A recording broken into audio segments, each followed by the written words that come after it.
welcome to the Breakneck Podcast and our first in-person filming.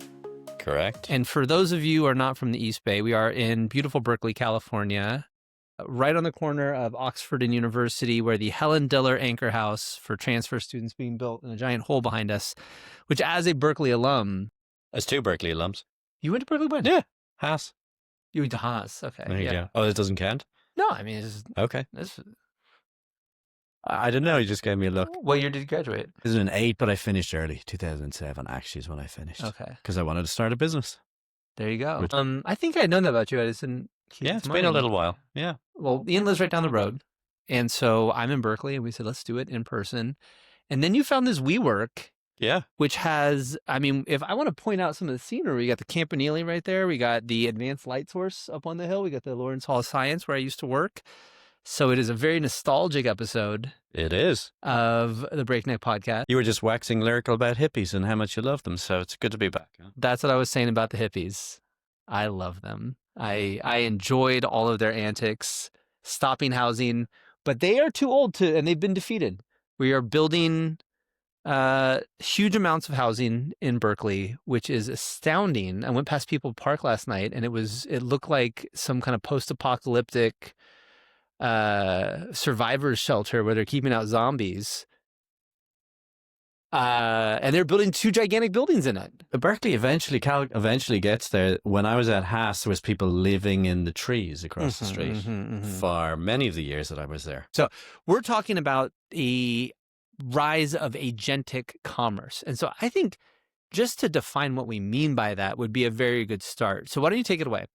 Yeah. I mean, I think when we talk about agentic commerce, the first place people go to is, oh my God, a computer's going to do all my shopping for me. I'm going to give it my credit card and it's going to do everything, and that's scary. I don't think that's what it is at all. In fact, I think we've had agentic commerce for a long time, particularly in the US, and I'll paint a little picture for you. Have you ever been to a restaurant?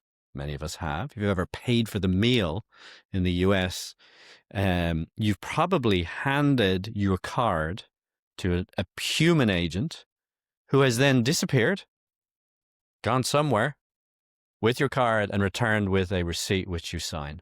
That is agentic commerce. By the way, when Europeans see that, they freak the hell out. They're like, you gave your credit card to somebody who disappeared? Like, what happened to it?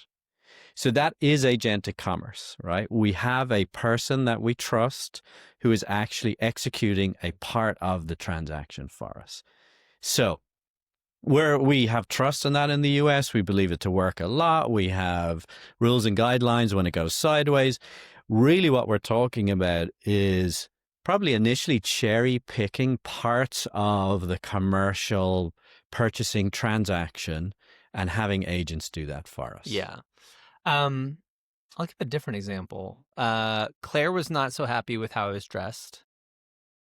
Or maybe she was just very lovingly helping me improve. And so she got me a personal shopper a couple years back. And I kind of they sized me up. Yeah. Yeah, like tape measure, all that stuff. We did some style selection. She looked at my color palette, and then came back a week later with a bunch of clothes. I tried some on, some fit, some didn't. And then she took them back. Agent. I do not. So now I can replace the clothes she bought me, but I don't make new decisions without calling her and consulting. Well, there we go. Like, can I buy a yellow shirt? Yeah. No. So, okay. So we've sort of defined it a little bit. We did an episode on AI bubble and all of that stuff. So what we laid out there was sort of different strata within which there might be a bubble: infrastructure, application layer, and then we talk about interface layer as well, how humans interact and how we begin to use this. And I think we both agree the broader question: is there an AI bubble? Maybe in a couple of different places, but one of the main reasons that we came to that conclusion is demand exists for a bunch of the stuff we're doing. Now, when we talk about agentic commerce, it's a little bit more speculative. The demand is not necessarily there, right? A lot of people are circumspect about it, I think because we've sort of defined it incorrectly, right? but the demand isn't necessarily there for agentic commerce. So it's a bit more speculative than Yeah, your I chat think GPTs. part of the problem with agentic commerce is we want something new. And like you pointed out with travel agents or, I mean, Google Flights. Remember there was that one chipmunk flight, Yeah. Hipmunk? Yeah, they're actually doing something with Stripe around agentic commerce. They're still existing? Yeah, I think so. Yeah. Those are all aggregators and, Yeah. and things to that nature. So we've always had things like this. Mm-hmm. And then I would put one in the ring for agentic commerce, which is DoorDash. I want food. I pick the food. And at some level, they're picking the food for you. I would say that the difference between DoorDash is you have a direct relationship with it. But Instacart is another one where I say, I want these things. And they go pick. Oh, there's no cherry tomatoes? Well, you'll get a full tomato. You ever done that? Yeah. They just have, No, they pick a but I haven't, but replacement. yeah. Early days, it was a little rough during COVID, but like HEB, for instance, in Texas, will like text you. And if you don't text them back, you're just getting whatever that was on the shelf that moment. And so it's the idea that it's both transcending the existing normal ways of procuring something. And then the agent starts to do that, which of course creates aggregation. This is the big thing for Google. Google is not providing you, at least early on, with news. It was aggregating the news, but that of course takes all the power away from Ben Smith or Ben Thompson from Stratechery. Is very good on this. That's his whole big thesis, is that once you aggregate, well, now all the power is in the aggregator. And so I would say that the ability for an agent to not just pick between a couple open APIs, but basically go through, or maybe even have a robot visit a store. And you can imagine all of these extensions of the normal way so that the agent could aggregate quite a bit of commerce in a way that had that same trap for the media companies with Google. We had... But I think it's even more different ways we do purchasing, right? So let's lay out a couple of examples, like to broaden it out. One that occurs to me is, let's say, I don't know about your household, but our household has 50% of us are organized and 50% are not. So no comment. When we travel together, there's 4 of us, everybody must put their stuff in the spreadsheet, because otherwise people don't put anything in their bags. And, anyway, it goes sideways. But you can imagine a scenario. You're doing a travel list of stuff and you're like, at some point you're like, okay, do I have the 7 pairs of underwear? Great. Oh crap, we need some sunscreen. And you're sitting in your spreadsheet and you're like, SPF in our household, 80 to 90 or 100 is preferable. But you type that in there and you're like, crap, we need to actually buy that. I can imagine an agent in Google Sheets saying, do you want me to go get that? Right? I'm like, yeah, just get it. Make sure it's 50 and make sure it's one of these 2 or 3 brands, because whatever, we like those. So there's a use case where you're buying essentially a commodity, right? There's a very simple way of characterizing what you want. These 3 brands, give me the lowest price and I need it by Thursday. Good. Anything is substitutable. It's a bit like your example, right, when they're in the store. But it's very commoditized type of a purchase. So in that scenario, I can foresee us giving a huge amount of agency to the agent to do that type of a thing. Now, if we go back to your example, buying clothing, let's assume that you want to look good, Matt, right? And you have some sense of what attire you want in order to do that. That's not a commodity type of a purchase. So the way that we're going to start using it, and I think our minds go to those types of things when we talk about travel. These are things that we have our own unique flavor and sense of what we actually want to buy. So I think agentic commerce is going to show up in different ways depending on whether we're talking about more commoditized type of purchases versus more purchase where we want to apply some taste. One of the things we've been seeing with agents and deploying agents is like, okay, again, what is the difference of an agent versus just, I mean, we wouldn't think of the Google site as an agent, although that's finding, in some sense, it's searching for flights and presenting those to a way that we can make a decision. I think one thing is the agent can do far more steps beyond just simple aggregation. It can do planning, it can do research, and then it can also have human in the loop. So maybe something where it sends you a text every couple of days, like, here's some options, what do you think? And then goes back to its search, or maybe sends things to you in the mail and says, like, try these on. It's just kind of what fits you. Or, like, you can imagine something that's so much more There's so many more steps and so many more types of activities that can get lumped together in this agent that you wouldn't feel comfortable thinking about it as a website. You would think of it much more like a human. So that's one level of agent. And human in the loop is going to be a huge part of that. I think it always will be because, well, maybe just to expand the cycle of a purchase. I think purchase is even the wrong word, right?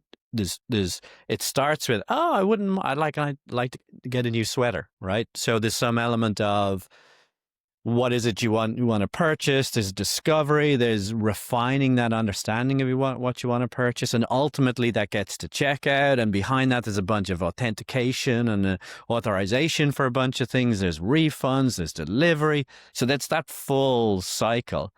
And I think, to your point, the human's always going to be involved in that. Yeah. I have a silly story.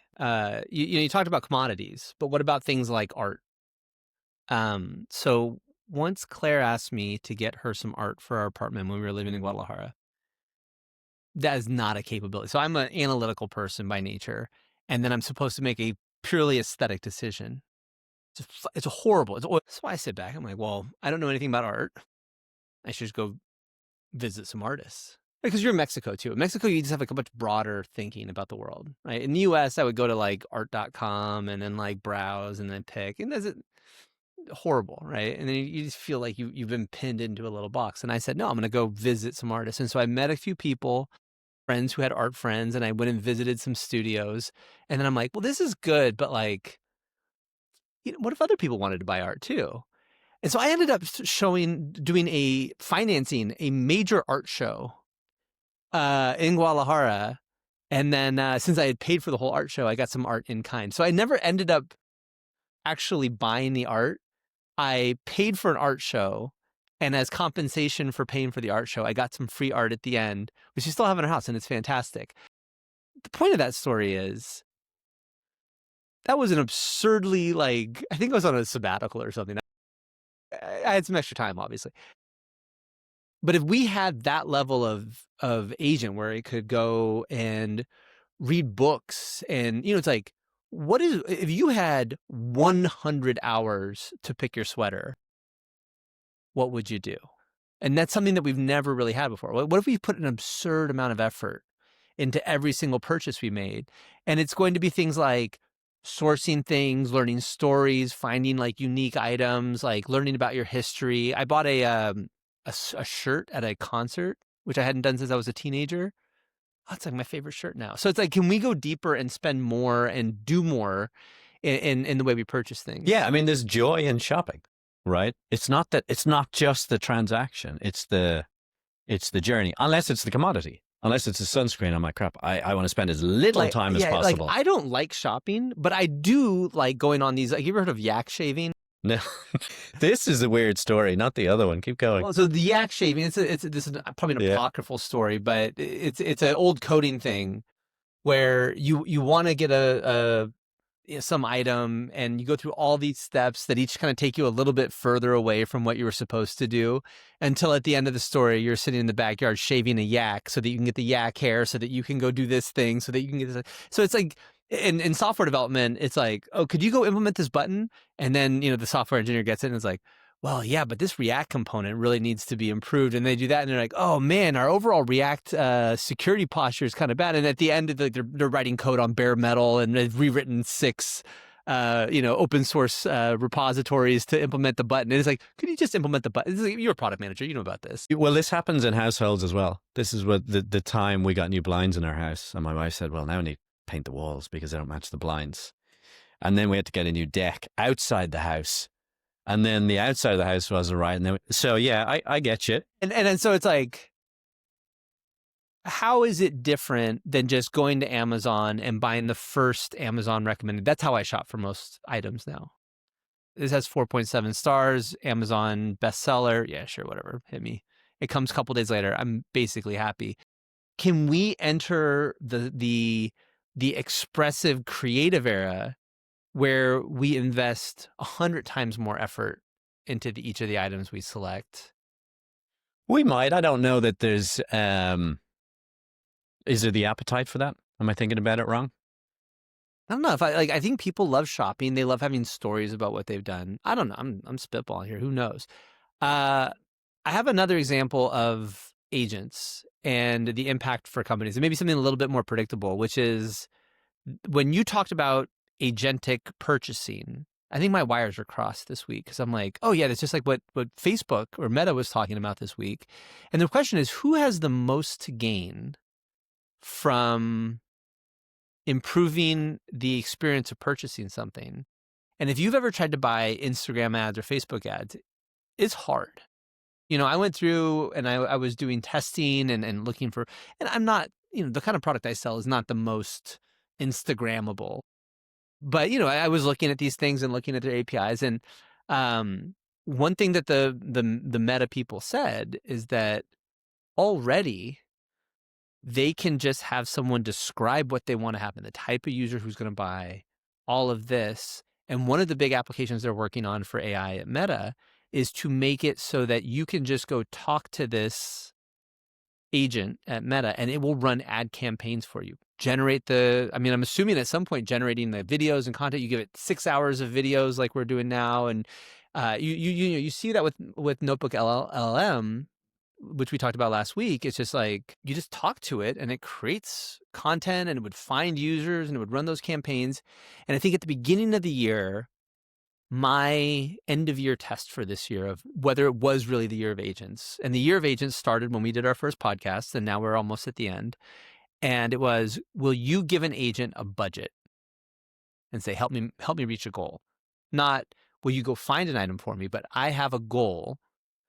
And maybe you do some yak shaving along the way, go optimize that. And then it comes back and it says, it's $1,000. Whatever the agent says, I trust it. I think that's the relationship versus the very hunt and peck Facebook configuration that I've experienced when I tried to run ads.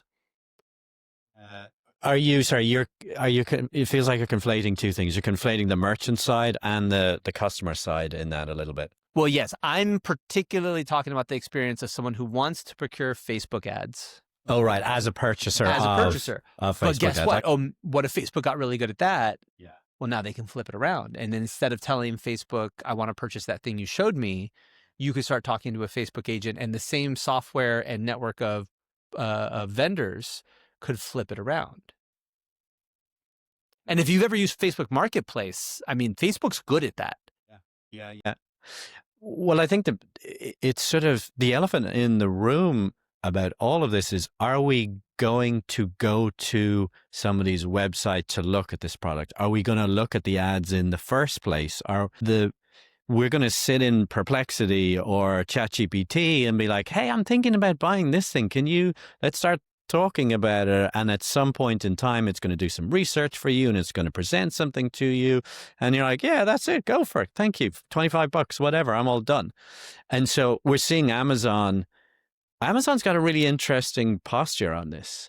They're like, nope, don't they send a cease and desist out to Perplexity, take us out, don't have your comet visiting our site and trying to buy stuff off No us. robots. Yeah, I think Walmart, there's a couple of other folks who have very progressive view on it. Like, hey, we don't care if you buy the stuff in Perplexity or in Atlas or that would in be a ChatGPT. hilarious turnaround if Amazon got beat by Walmart because they weren't open to.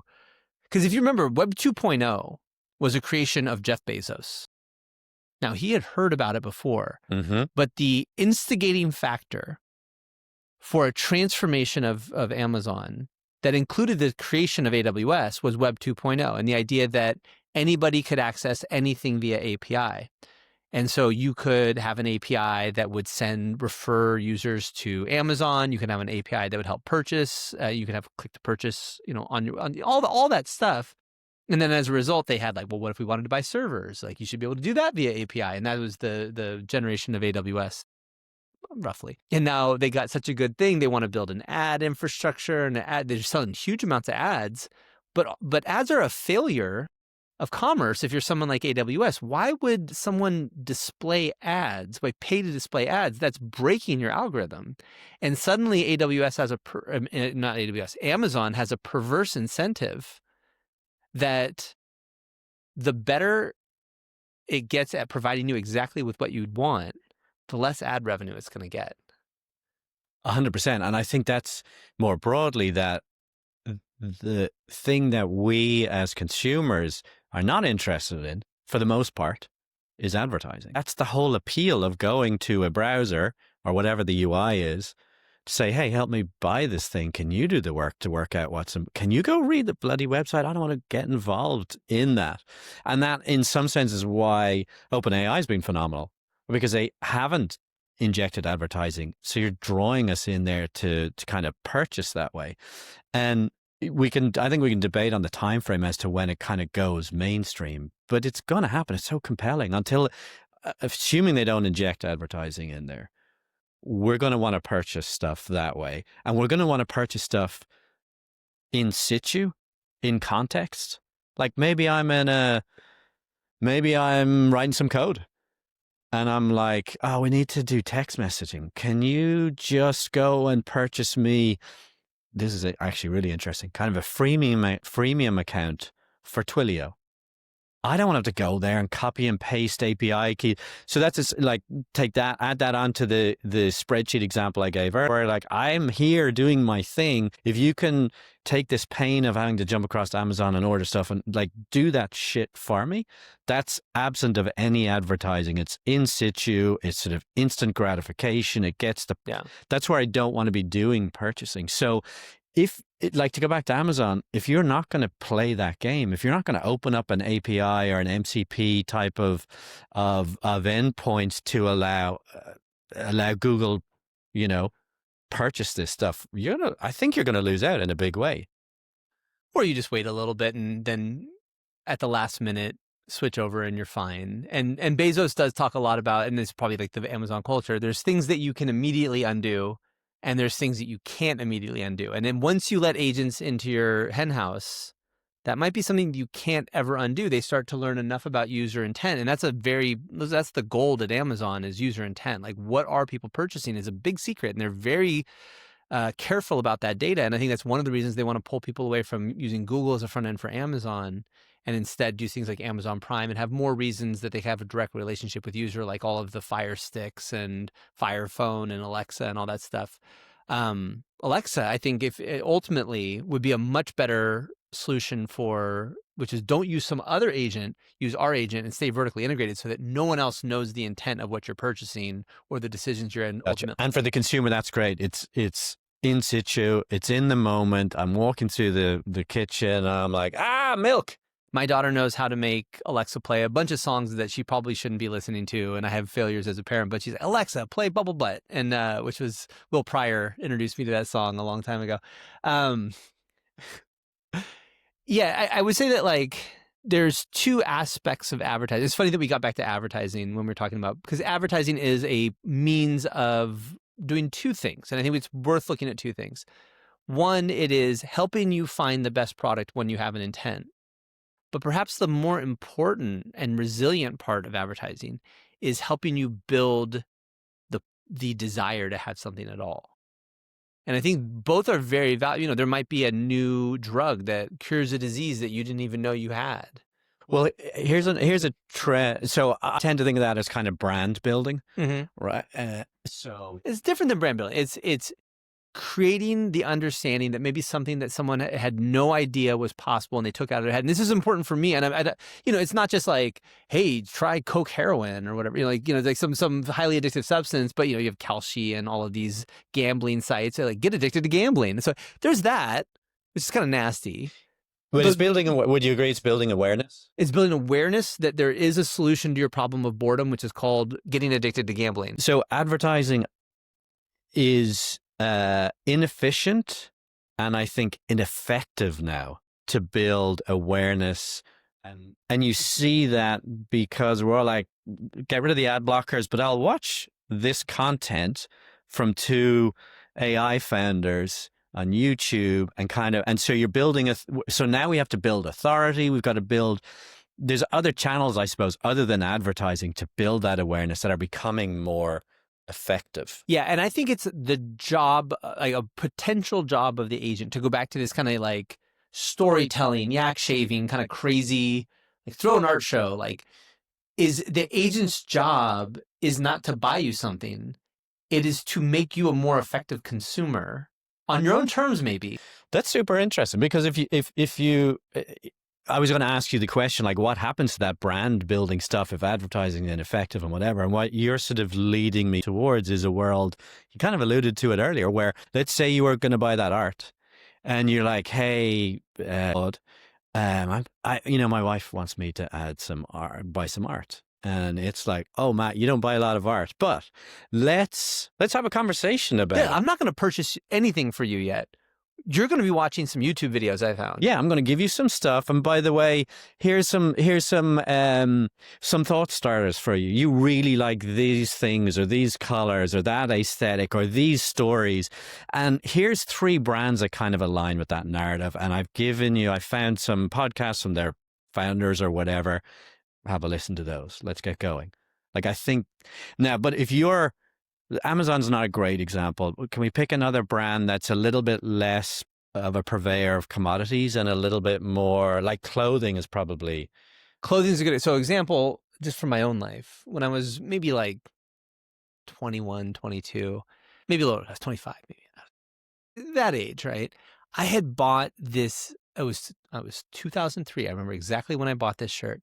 I was driving through Alabama, and we went to a fireworks store on the thing, and there was a Black Cat fireworks. Remember Black Cat fireworks? And it was a bright yellow shirt with Black Cat, a big panther on it, and I thought it was super cool. Now, we talked about coloring and things like that. Bright yellow is not a color for whatever skin tone I have, right? It's probably not a good color for most people, but I was dating a girl, and she made it very clear after about the 3rd time I wore that shirt. She's like, I never want to see that shirt again.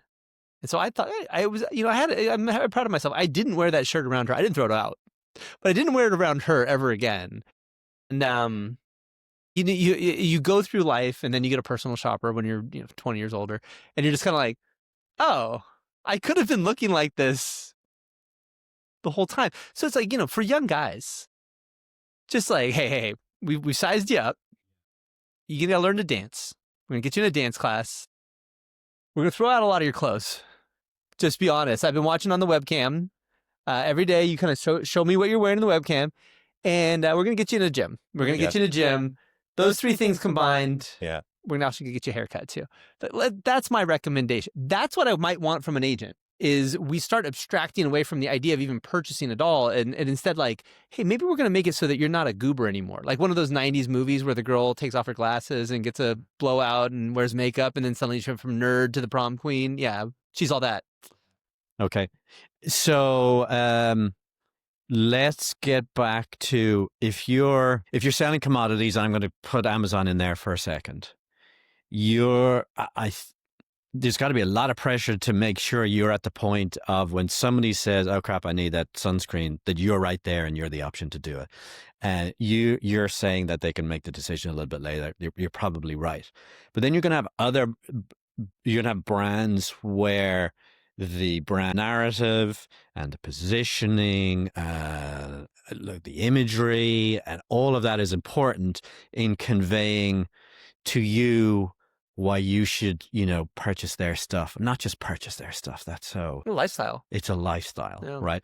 So if you're a lifestyle type of a brand and you're looking at this stuff coming down the pike, what are you thinking? Right? You're not just going to open up an MCP to let ChatGPT buy straight from your high-end clothing brand. You're not going to be able to convey your message to your. So what? And this is react.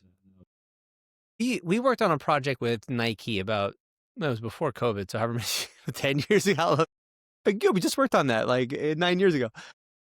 And one of the things that Nike does, or was doing at that time, is, they push a lot of images and they push a lot of here's about us. But they had a project to actually, they had their employees sending back pictures of stylish people that they saw in Tokyo or New York, wherever they were in the world. And these employees could send back, this is the style, this is what's hot. And the idea is that it was like the same thing with newsrooms. When you're in a newsroom, one of the things I learned working with news companies is that, yeah, they're pushing out a lot of stories, But especially in the digital age, they were watching which stories. It was something called Chartbeat, and Joe Alicata used to work there, and they collect a lot of information. So yeah, they're telling a story and they're deciding what's in the news. But you know who's really deciding? Whatever article made the top of Chartbeat got a lot more articles like that. When it was like, this, and it would be real time. You'd walk in Monday morning and like whatever was on the front page of the Post that morning, you knew exactly which article was successful. And the same thing at Nike. They're looking for emerging trends. And of course they have sales data, but they also have emerging style data. And I can imagine a situation where it will be imperative for an agent to have a relationship with perhaps millions of people or something like that as like kind of the starting point in order to, because everything's commoditized right now. You want to buy a jacket, you want to buy a sweater, you can have an agent. It's going to find you. Like there's a company called dupe.com showed a piece of furniture and it's like $25,000 at Restoration Hardware. And they're like, well, we found this off Temu, looks exactly the same. It's $600 or $200 or whatever, whatever it is, you're not going to pay for that markup.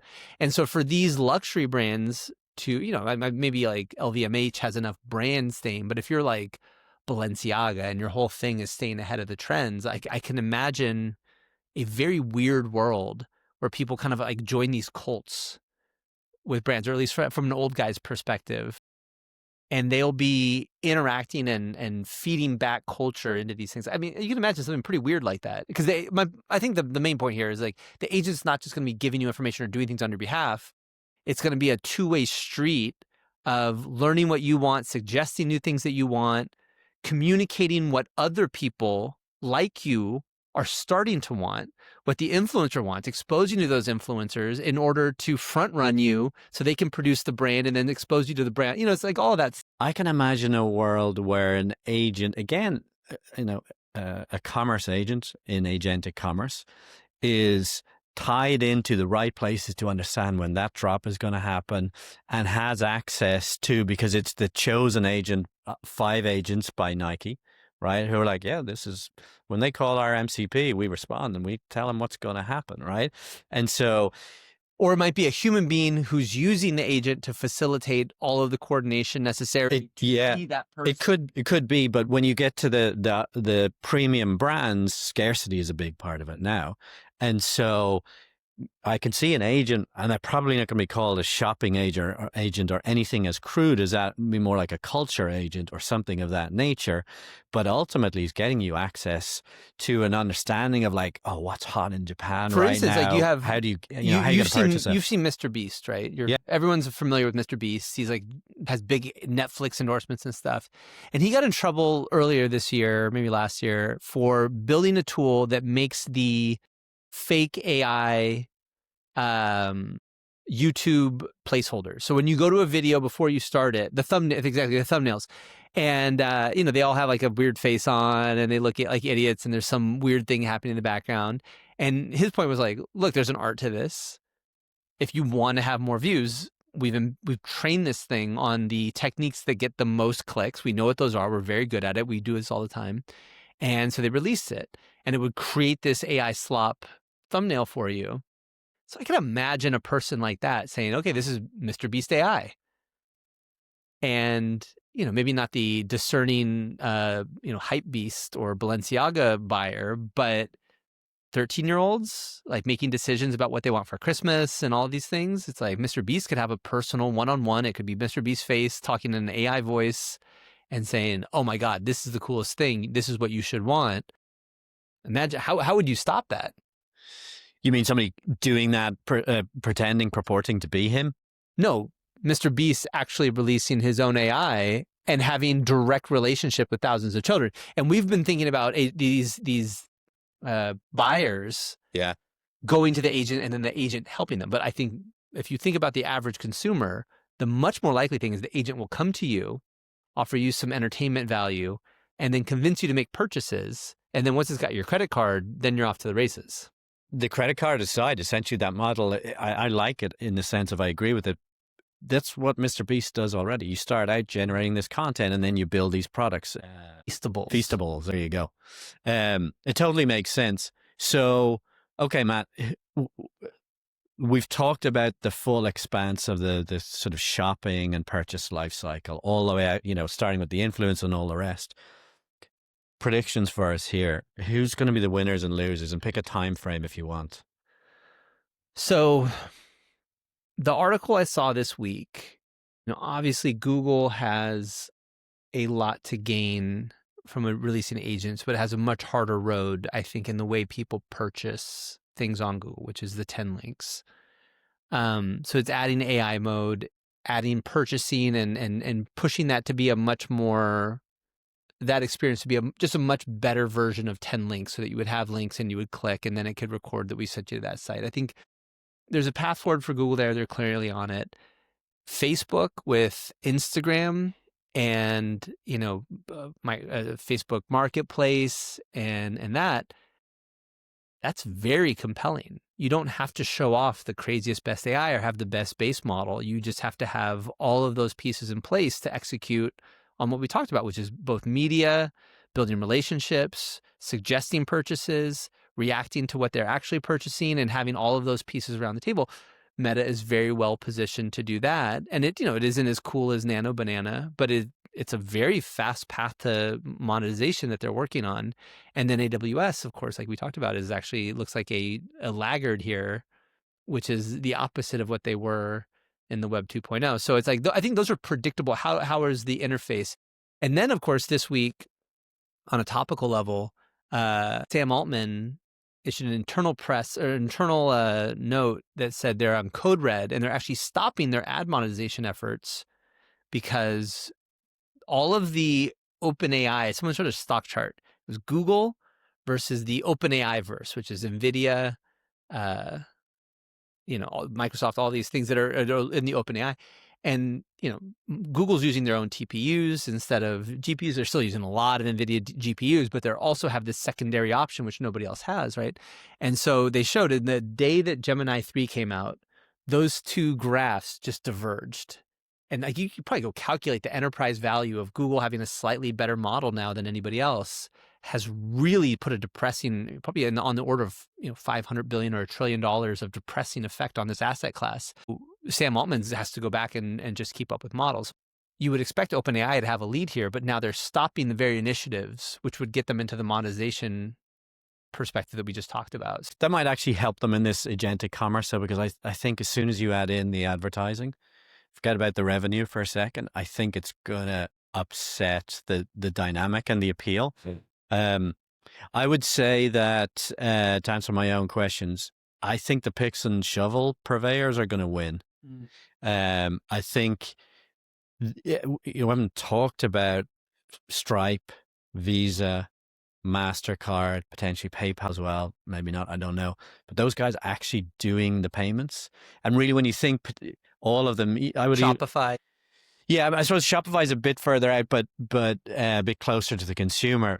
But there's the very first episode when we talked about agents, you said it's all about trust, and this is ever more so about trust.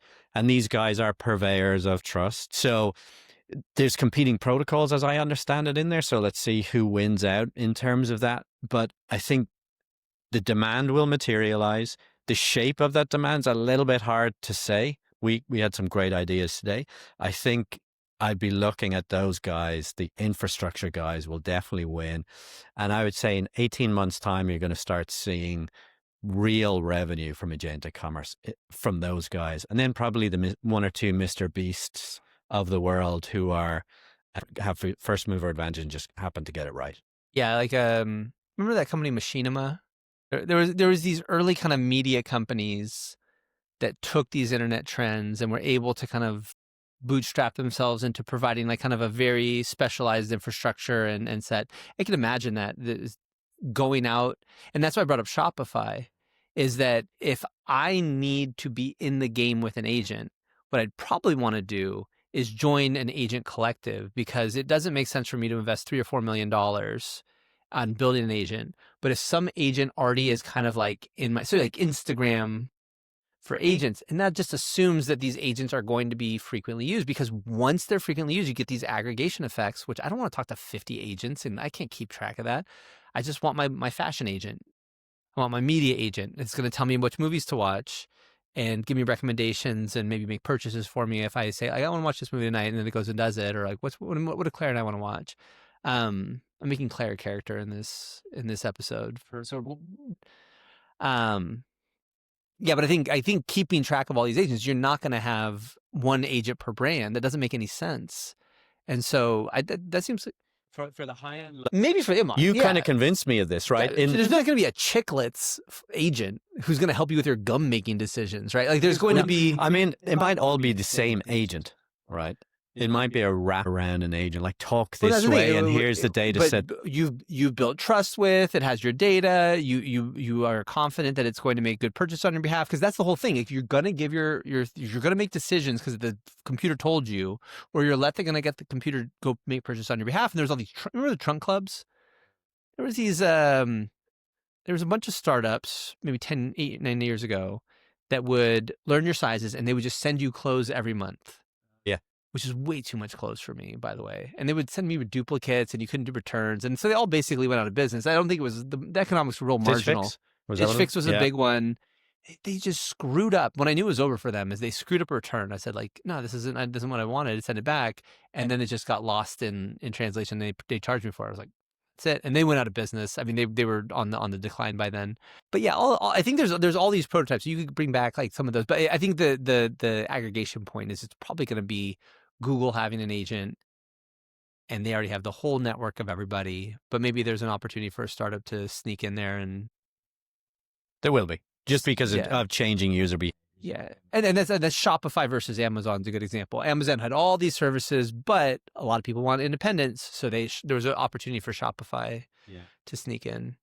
Maybe just to wrap it up, I mean, there's a sort of history of, in the software world, launching horizontal types of solutions, and then over time verticalizing those to get down to specialization. The market rewards that specialization.